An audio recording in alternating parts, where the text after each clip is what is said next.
Hey friends, Jonathan Neal here, and today I'm going to go over just a really simple description of how to perform one of the movements in yoga that I, as a teacher, see probably the most amount of dangerous movement in. And usually, it's 99% of the time, it just comes down to we're trying to do a harder version of it, one that we're not ready to do just yet. And you know, that's fine. You could probably get away with doing it wrong for a while, but eventually it's going to lead to injury. And obviously that's kind of the opposite of what we're trying to do with our yoga practice. We got to heal our body. So we got to get that ego out of the way, and we got to say, like, look, instead of what's the harder version of Chaturanga, what's the harder way to do it, we got to say, what's the way that's right for me right now? What's the way that's right for you right now? So I'm going to show you guys a couple different options, a couple variations, and also how not to do it so that you can stay nice and safe. And then it's up to you just to practice those, see which one honestly works the best for you, and then I would suggest using that one. So our first variation will start relatively simple, and our variation will be basically just putting down the knees from that regular plank position. And we don't want to bring them forward to tabletop, but just letting them set down where they are. From there, I always like to take that extra moment to make sure we're drawing in at the abdominals, and then there's a little shift forward. And then if you notice, as I exhale, we're coming down and forward. Now maybe I just stop here, or maybe I'm able to control all the way down. But the movement that we want to avoid, a couple things we want to avoid with that, is we want to avoid the coming back and down. I see this sometimes coming to the elbows, and that's not the movement we're going for. This is more like a push-up, or like half a push-up, but you're coming down and you're really keeping the elbows in and controlling. Now the other thing you'll notice is that there isn't that straight down motion where my elbows really fold back and my shoulders land on my hands. Now if you see where my elbows are doing, they're in a pretty extreme position to be taking weight.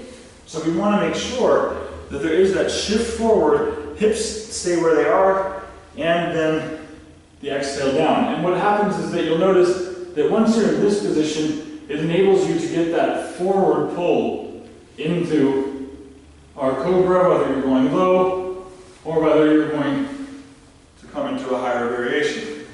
But either way, we want to avoid letting our shoulders come straight onto the hands.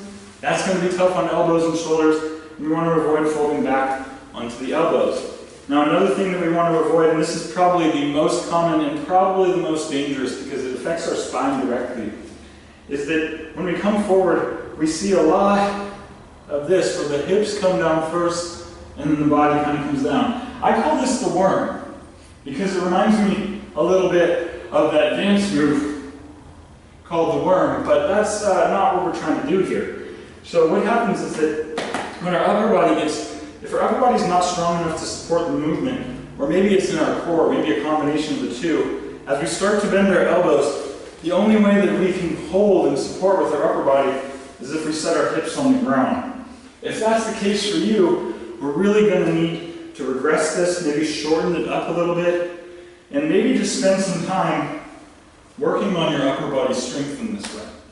Now, if you wanted to take this into a full Chaturanga, it's going to essentially follow a lot of the same principles, except for obviously our whole body is going to be flat. There's going to be less of the hip elevation and the nose coming down, but the hips will still be just slightly higher than the head. And it's very important that we don't allow that sway, so I'll show you the difference here.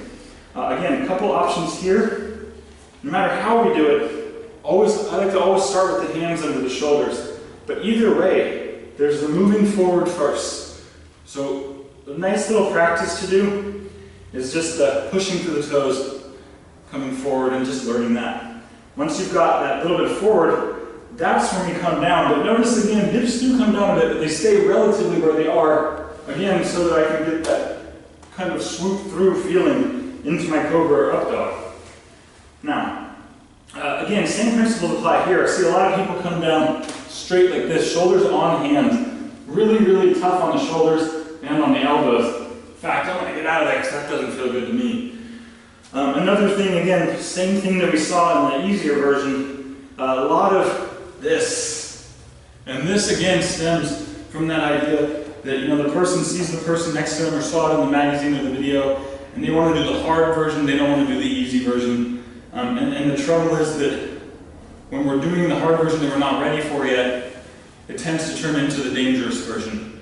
We fold at the hips, lumbar spine starts to collapse together, shoulders don't move right, they tend to ride up into the ears.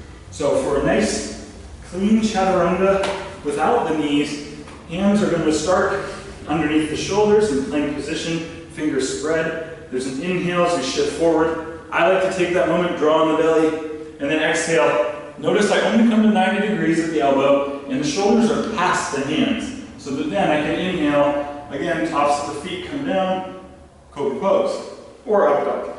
And then on the exhale, we can take it back. So those are just a few of, the chaturanga, the human body and the way we move. Very complicated, there's a lot more to it than that. But these are the most common things that I've seen. So if you can take some of these pointers, get in front of a mirror, get a friend, or hopefully someone that's a yoga teacher to come and to watch how you're moving, to assess what you may be doing and may not be doing, because oftentimes we're not super honest with ourselves when it comes to these things. I suggest getting that second opinion, getting someone else to look and be like, hey, what are you doing?